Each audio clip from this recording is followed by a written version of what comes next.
Good evening, friends, and welcome to our Godllywood moment. Today, give continuation to our series. We are going to talk a little bit about respect in conflict. How we deal with the way we approach, the tone of our voice, the words that we will speak when you are maybe upset or we are frustrated. This talk a lot about us, and we can change the direction of that conversation or that conflict just by changing the tone of the voice or by using the wrong word. And many of us see ourselves in problems, sometimes with the family members, sometimes at work with friends. When you are trying to explain something, you are trying to say something, and suddenly the conversation gets to another level, and you don't understand, or you think people are not understanding you. How to keep respect intact when we are in this kind of situation. So, I'm gonna testify a little bit of myself because I have needed to work on this.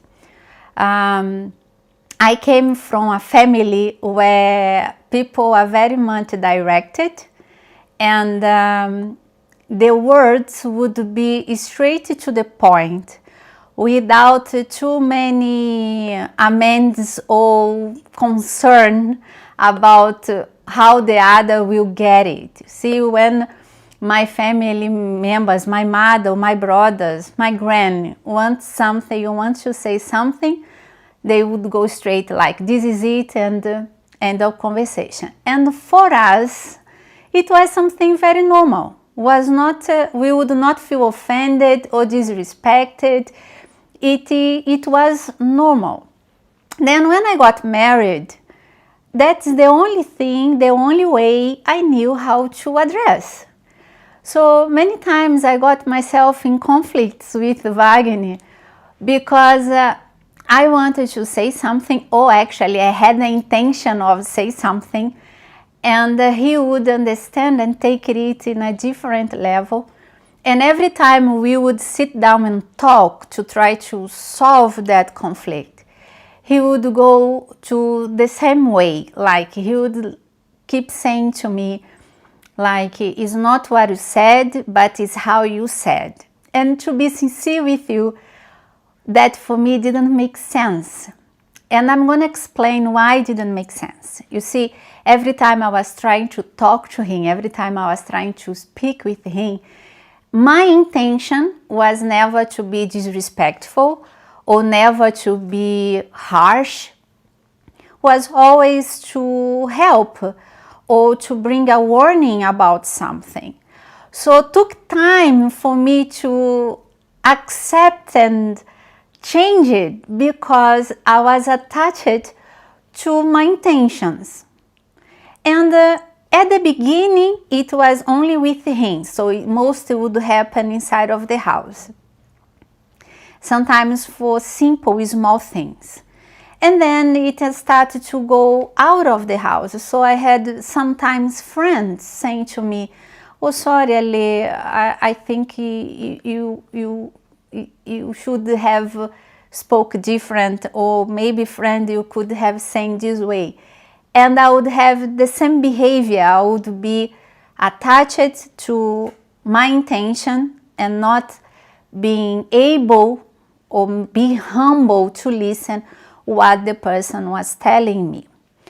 And it took time for me to change because for you to change there is certain steps, and I would like to share it with you.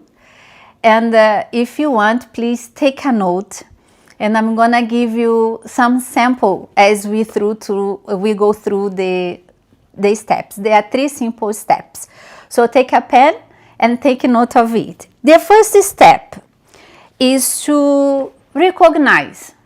So I took time because I was attached to my intentions. So every time my husband or a friend would tell me that I spoke in a harsh manner or they didn't understand what I was speaking, I would not be humble enough to listen what they were saying, but rather I would be defensive because I would be attached to my intention. So it would go more or less like this. Let us say I was trying to make a point with my husband, let him to understand something I want to say.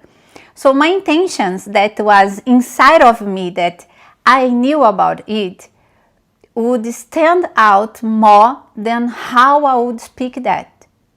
So every time he would say to me that he didn't like the way I spoke, I would cling to my intention and I would say, no, but this is not what I said. Instead of looking to me and think, okay, this is not what I wanted to say, but this is how I said due to my tone of voice. So my intention was never to be disrespectful, though the tone of voice led him to see disrespect in that. And I'm gonna give you now the example how it makes the whole difference, okay? Please, I'll ask the team to put a disclaimer here somewhere that this is an example, okay? It's just I, in practical way, trying to show to you how it sounds totally different. So I'll speak to you in a manner that the tone of my voice will change and you are going to see how the scene change. Are you ready? So let us go. 1, 2, 3, now. The team, please make a disclaimer here and make sure that people understand that this is an example. Did you see how the scene changed? I spoke the same words with the same intention. I want the team to help me to make a disclaimer here in the video to show that that was a sample. But the tone of the voice was with an authority that disrespect people. So you maybe are not being understood for your words, not for you being bad or because you are someone rude, but just the tone of your voice. So the first step to change it is exactly to recognize. The second step is do not compare yourself. Because when I came to see that I needed to change in that behavior, and it came to my understanding one day that I sent the audio to my husband, and the audio was simple, very simple. But the tone of my voice, if I didn't know myself, if I didn't know what I want to say, if I was someone out of that context, just listen the audio, I would think that this person is angry or this person is really upset. And when I heard the audio, that is when the coin dropped. That's when I said, oops, this is not what I want to say. This is not what I meant. Then from there, when I saw that that was bad and that I need to change, instead of getting it and doing it in the right way, I started to compare myself, for example, with others that would have a more soft tone of voice, that would be more with beautiful words, and I end up failing all the time. Not comparing yourself with the other is the most important thing. You need to find in your personality the balance, and there only the Holy Spirit that can help you. Because it's you, it's me, Alexandra, it's still being Alexandra, but being the balance that God needs me to be. So when you try to fix it by the strength of your arm, you are going to be unsuccessful, because you will not know the direction to follow. It's the Holy Spirit who helps us. So being who you are, finding the balance that God needs. See the balance in the tone of your voice, in the words that you are going to speak. It's not trying to come from a stage where you are, for example, someone who has an aggressive tone of voice to someone 100% gentle. But it's someone who knows how to approach problems or to approach situations, knowing how to stand by yourself, but using the proper words and the tone of the voice that will send the message that you want to send to that person. And the third steps is give steps towards the changes. So for example, practice what you want. You wanted to be, you saw you were not so kind with your words. You are someone who used rough words. You want to teach your kids, for example, but instead of use proper words, kind words, you are harsh. You speak in a strong tone. So the child stays in the tone and in the word, then in to get it what you truly want, the intention of what you want. And the tone and the words speak more about you than the intention that you had.